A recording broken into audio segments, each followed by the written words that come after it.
Some stories don't end loudly. They fade quietly, through distance, silence, and the conversations that never happened. Welcome to Heart Talk with Artie. Tonight, AJ with us, talking about where hidden emotions, healing, and human experiences finally have a place to breathe. And if tonight's story feels familiar, stay until the end. Because sometimes music says things people couldn't. I want you to think about something for just a second. Have you ever, felt this sudden, completely overwhelming urge to just flee the room when someone starts expressing a really intense emotion? Oh, like just immediately needing to bolt. Yeah, exactly. Or, maybe you're the kind of person who could be absolutely drowning in work, completely overwhelmed by life, and yet you will avoid asking anyone for help at absolutely all costs. Right, like you'd rather sink than reach out. Yes. And if you're nodding your head right now as you're listening, you probably brush those things off, right? You tell yourself, oh, I just hate drama, or I'm just fiercely independent. We hear that all the time. We really do. We tend to treat these reactions as quirky little personality traits. But what if they're actually breadcrumbs leading back to something entirely different? Well, I'm our resident expert for today, and I can tell you, we so often view our current reactions as just, how we're built. We do this without ever stopping to examine the architecture of how we got here. I'm your host, by the way, and I am so glad we're getting into this. Me too. We just assume our emotional defaults were, installed at the factory, rather than recognizing them as adaptations to a very specific early environment. Which is exactly why we're doing this deep dive today. We're looking at a truly eye-opening piece of writing from Psychology Today. It's by licensed psychologist Dr. Jonas Webb, and it's called 5 Triggers for Adults Who Experience Childhood Emotional Neglect. Right.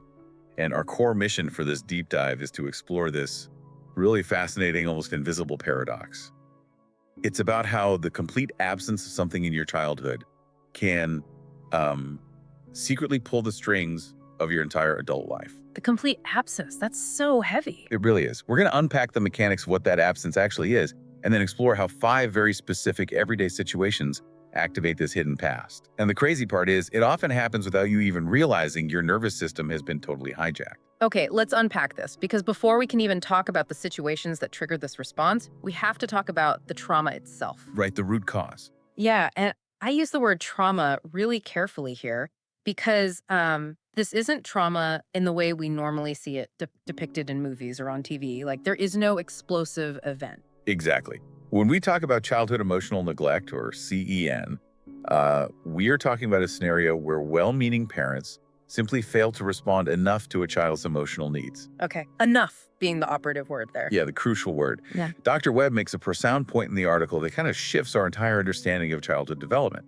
She says childhood emotional neglect is essentially a non-event. A non-event. Yeah, it is something that didn't happen. Meaning it's not a visible injury or a specific moment of explicit harm that you can, point to on a timeline. Right, it is a lack of emotional language being used in the home, a lack of deep understanding when a child is upset. So just missing that foundational layer. Exactly. A lack of responsiveness to what the child is feeling beneath the surface. You might have had a roof over your head, plenty of food, and parents who drove you to soccer practice every week. So on paper, everything looks great. Right. But the emotional layer of the relationship simply wasn't there. I mean, that is so hard to wrap your head around, because human beings are wired to look for the presence of a threat, right? Not the absence of support. Exactly. Our brains are threat-seeking machines. It makes me think of an analogy. Imagine you're trying to remember the silence in a movie rather than the dialogue. Oh, wow. Yeah, that's a great way to put it. Right. You go to the theater, you watch the film, and a week later, someone asks you to quote the exact moments where absolutely nothing was said.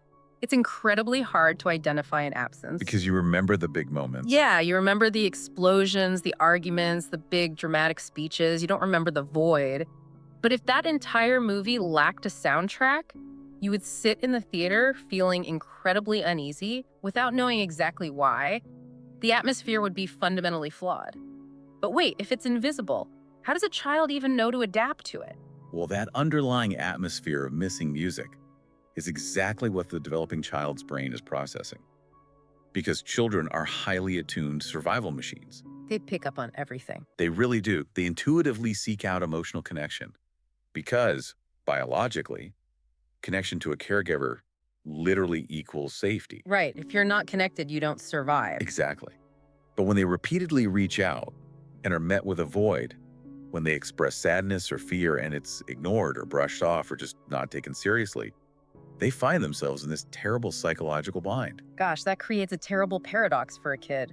You're wired to need connection, but your environment demands you stop asking for it. Exactly. So the child learns through thousands of repeated micro interactions, those non-events, that their feelings are unwelcome or burdensome in this environment. And you can't just turn feelings off. Right. Emotions are a necessary biological part of being human, so you can't just stop having them. So to survive the environment and to secure whatever love and stability is available from their parents, the child does something remarkable. What do?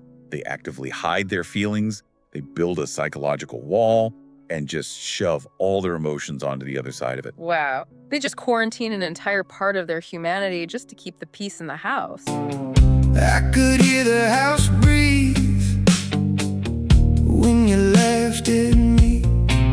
In the hall we kept it all.